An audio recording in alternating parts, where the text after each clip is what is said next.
with the committees, you had said in some committees that, or a couple of avails ago, that one in grocery stores would be one of those issues that you would look at when you were stacking committees. Did you stack the state and local that way?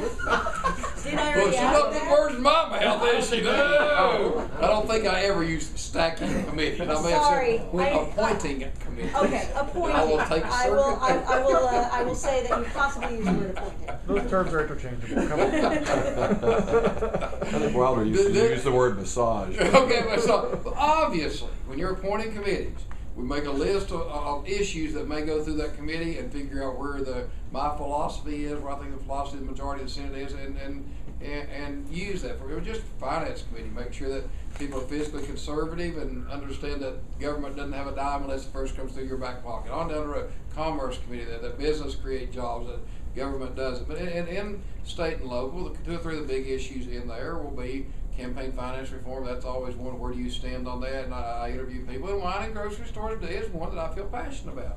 And I think about the committee that we appointed that we'll at least have a fighting chance of getting it out. In the past, it's been 7-2 or whatever. I think in the past, really, the only 2 passionate people about it were Bill Ketron and Jack Johnson. At least this time, we'll have a fighting chance. And I'm sure that the lobbyists will think that they have a fighting chance of at least getting it out of committee. That's really my goal, is to get it out of committee this year. I'm not sure we pass it on the floor, but if we want to start talking about allowing liquor stores to sell other things in their stores, if we want to start talking about things like that, when the committee 7-2, the other side, so to speak, won't even talk about it, and shouldn't. Why should they? They know it's not coming out of committee.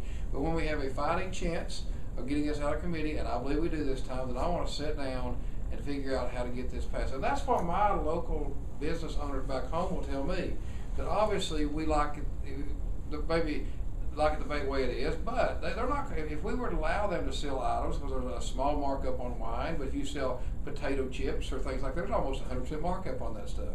And they would rather, that's fine with them. So that's what I want to do, get this dialogue going. Don't just draw a line in the sand and say this is the way it is and back off. So I think the bottom line is, yes, with the committee we appointed, I will have at least a good chance of getting that out of committee.